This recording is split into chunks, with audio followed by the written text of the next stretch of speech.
Alright, boys and girls, if you have not seen the previous video, this is about kayak fly fishing in the LBJ Grasslands, and I want to go over all the details in minute detail about my boat, how I rig it. It doesn't mean you have to rig yours this way. I just want you to know how I'm doing it so that maybe you can glean one or two ideas for your own. So first thing I've got to do is show you the pluses and minuses of this, the Old Town Sportsman 119, which is 11 feet 9 inches, of course, and just go over the things. I've had this boat since 2022, and I want to go over a few things that I've discovered that I don't like, and obviously I can show you the things I do like. So let's start at the back. Tons of room back here. The previous video that I mentioned is when I found this decking to put in here to quieten this hull down. Very noisy, but the number one thing, the reason I have this boat is because I was going to use it for a book deal I had for the Devil's River. But that never came to fruition for many reasons. And I still have the boat. I dumped all the other boats I had, the other kayaks and everything, and got this one. So it seemed to fit that need very well, and now I'm finding this boat working very well for the ponds and things I've been doing in the last year.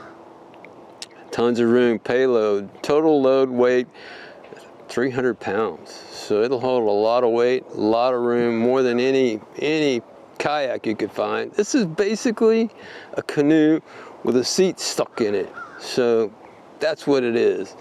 And maybe that's probably the worst part of it, is the seat. As we move to the middle part of this seat is pretty sorry seat. And it's so sorry, in fact, for many reasons. But number one is it's down in the bottom of the boat. I assume they did that to lower your center of gravity so that you wouldn't be tippy if you were sitting up high like in a normal canoe. That's what I assume. You know what assuming does. This may be my 6th cup of coffee this morning. A lot of coffee.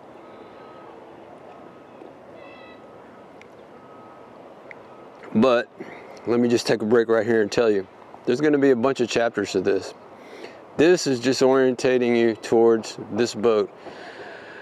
Next is safety. That's chapter 2. There's rigging, and then there is showing you the gear I have. Both the fishing gear, the gear that goes in here to help me navigate and be safe. And then number 5 is the specific things I have for fly fishing. And number 6, the very end, is how I shoot video on this boat, which is very conducive to shooting video. I mean, I've had many kayaks. This is the best I've ever had for shooting video, by far. So inside, typical foot pegs, just some molded stuff here, not a big deal. Here's how I get past being seated low, because it's very difficult to cast if you're below the water line. I take one of these throws right here, and I instantly am up 3 inches from the I wish I was up another 6 inches, but for now, that's what I have, and that's what I figured out as far as a way to get myself a little more elevated for casting a fly rod. Remember, we're trying to keep that back cast nice and smooth, a little higher angle, and out of the water. This has got plenty of room. Plenty noisy, so I added this, like I was telling you, previous video, go watch that. And that is hopefully very handy for lowering the noise level in the LBJ Grasslands, because it is very quiet there. Got one of those rails right here that accepts all those different fittings and things that you might like for your own use. I use ram mounts. We'll talk about those more later. Let me back up for a second. I've got one right here for ram mount, and it's got the 2 typical rod tubes right here, which really are worthless to me, but there they are. Anyway, and then there's the front. If you have been around kayaking, you know that the world revolves around milk crates. Milk crate fits here. Milk crate, probably 2 of them would fit back there. It's very large in the back. But this one's also cushioned now so that it won't be rattling around so much in the grasslands. And there you have it. That is the Old Town Sportsman 11.9, what I'll be using as we go to the LBJ Grasslands. Now let's move on to Chapter 2. Okay, so moving on to safety. There's not a lot of safety requirements in the state of Texas, really. 2 major ones that are required. And one is if you're going out around sunset or after dark, you're gonna need lights. And the lights I picked up, man, I just got these because I'm thinking I want to fish at night, is the Atwood.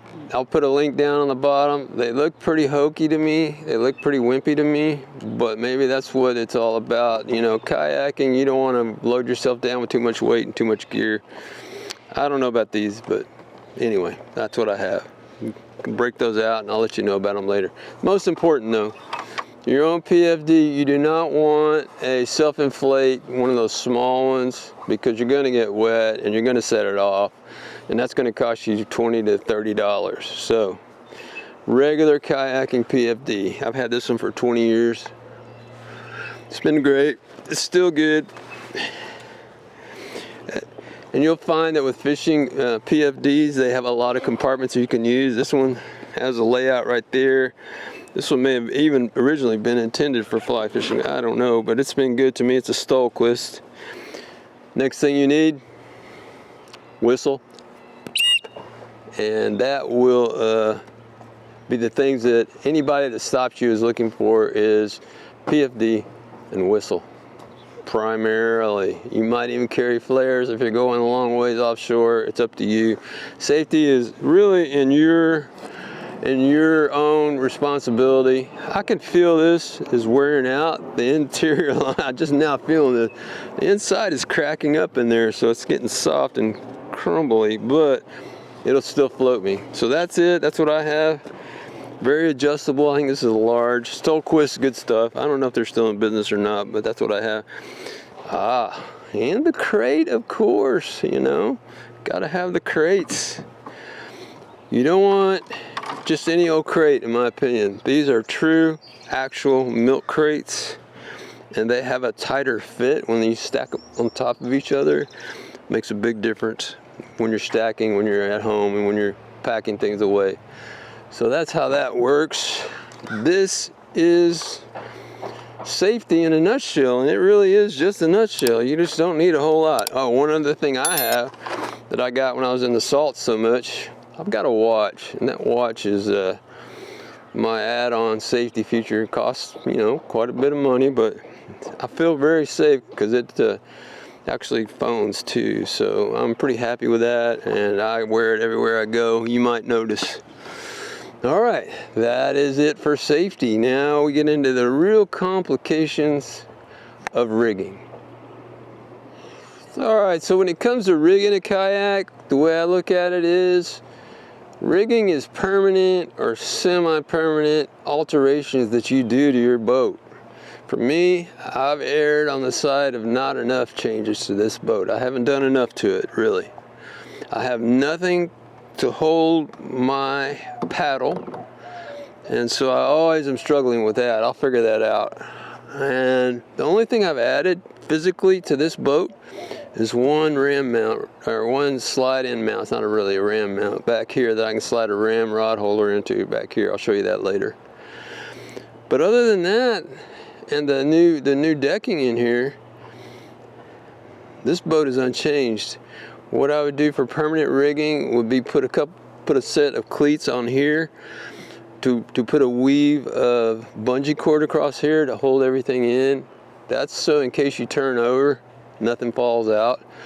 I would do the same back here, and I probably will end up doing the same as putting the cleats back here on the sides and weaving it just like the weave of bungee that comes with Tarpon 140. I've had 2 of those. Great boats.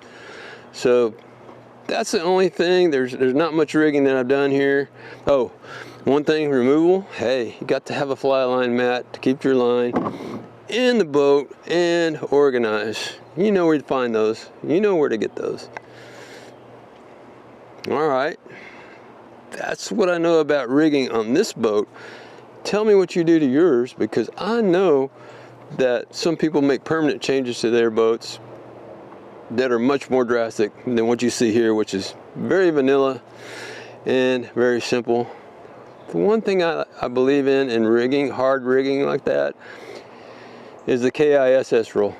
Keep it simple, stupid. You're fly fishing, you don't want a lot of things for your fly line to get caught up on. It's too frustrating. You know, one way to get around that, if you got all this stuff going on, is just put a wet towel over it and then you got it covered and the line will lay on top of that instead. Let's look at the next part of this. I'm going to show you some of the gear that goes with the boat, and then we're going to go into the fly fishing gear and the video gear. So as we head off into rigging, it gets complicated, okay, because it kind of blends together. But I'm a ram mount guy. Everybody's got their mounting system, but I think ram has really emerged as the de facto best mounting system there is. Rigging for fishing with ram mounts, and especially fly fishing, is made easier for one big reason, and that is they actually have this that holds a fly rod. There aren't many people that make something that stands out that holds a fly rod. Couple that with the big ball, I think it's a C, and you can just go right in here, theoretically, like that. You go twist it around, and let me show you how this works. All right, so there's a rigging for a fly rod right there. I have two of those. Just use one. I only carry one fly rod. I carry one fly rod and one spinning rod. We'll talk about that in a minute. Ram mounts, great for rigging and unrigging. Let's just say that I'm just going to blend the video rigging, and I'll tell you about the cameras and everything at the very end, the cameras I'm going to be using. But this is very important to me, because this is part of what I do for you guys, is to show you, not just tell you about this stuff. So there's that, simple enough. Get that out of the way. Now you take this guy, put him right here, and you got a little rubber thing that really seals the deal for these guys. And if you've been watching my videos, you've seen me in this boat using this device to actually shoot video. Now up here will be a quick release. I use quick releases by, I don't know, Ulanzi or whatever. It's like F35s. And so I can click in and click out real quick with different mounts. So you just got to get it nice and tight so that it doesn't shake very much. There's going to be a little bit of movement, but you're not moving a whole lot. If you're steady in your boat, great mounting system. Really like it. Really like it. I've been using this stuff for 20 years, and it holds. It really holds. So anyway, that's some of the rigging for both fishing, fly fishing, and for my videography that I do for you guys. Lightweight, most of it's plastic, hard plastic, and stainless steel is the metal parts. All their metal parts are stainless, all of them. And so that helps a lot with, except for the springs, I think, and some of the other things they have, but that helps a whole lot with longevity on saltwater, ram mounts. And of course, for me, I carry a lot of ram mount stuff. I mean, I got a lot here. Here's a quick release right here on this. This one I use all over the place, this particular thing. If you check out ram mounts, they actually have, and I've got links down in the description, this plugs right into the GoPro stick-on mount, so it just clicks in, and then you've adapted a GoPro mount for ram mount. Very handy. Also in the description, a link for that. Maybe this will end up being my kayak paddle holder. It's a click in. I don't think it's by Ram, I think it's by somebody else, but maybe this will hold the paddle somewhere. I need to put another another one of these, not Ram, but just basically yak attack things back here in the back so I can try it back there. I don't know where it's going to be, but and you can even go as far as to make yourself a console like this right here. It goes up front. Let me show you how that works. I made this console for another kayak I had, and then of course I sold it off like I always do. So check this out. Got the groove right here for all your stuff, because this was made before they had this stuff integrated into boats like they do now into kayaks. So that would go, oops, that's not the right one. That's right. See, you get all confused when you have so many different mounts going on. But you take one of the sliders, put it in here, and you got another auxiliary rack right there if you need it. This kind of surpasses that, because basically the same thing, but better here. It's recessed, not standing out to be caught on something. Probably don't need this anymore. Good stuff though, really good. So that's that on the mounting system. Boy, here's a cleat right here that goes in the groove. That might be a way for me to actually deal with my bungee cord. I could go bungee. I'm just brainstorming as we go. Bungee from here to here in a loop, and just tie that loop on right there, and that would go over your milk crate and keep that from falling out. Think about tipping over now. You know, a lot of times what you want to do is secure everything in so that if you do go over, you can flip it back over and everything's still in there. Otherwise you're going swimming and diving down trying to find whatever fell out. So that's much of the rigging. You know, this is really cool right here. I just took this off an old Yeti mount. They're coming for me.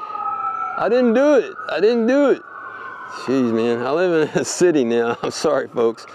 So anyway, this will hold a really cool monopod that I have, and I've used this. It fits perfectly snugly down in there, and I put a seal on the bottom so that I can put any number of things in the bottom there, and it holds it quite well. So this guy, because of this, goes back here like that, with a camera coming out back like this, above and down.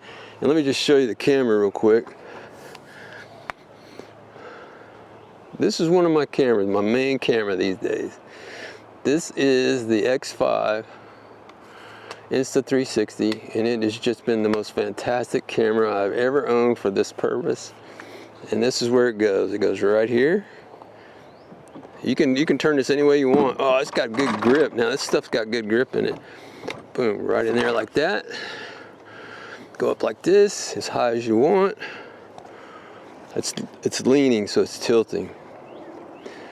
But you won't be leaning. And this will go down and over. It's a 360, so it's got everything. Up, below, all the way around.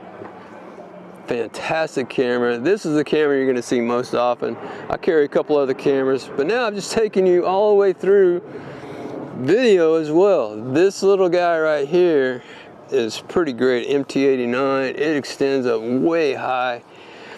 And get this, for you guys that are doing videos and YouTube videos and fly fishing videos, opens up just like that. Bada bing, bada boom, and you're back in business. So pretty cool stuff, I think. There it is. That's my auxiliary right now. I'm running that camera while I'm running this camera. So that's the camera setup. I hope this all makes sense to you. This seems like a good place to stop. There's going to be some other things that go with a kayak that I don't have really out right now, as far as how to move your kayak, how to store it, how to care for it.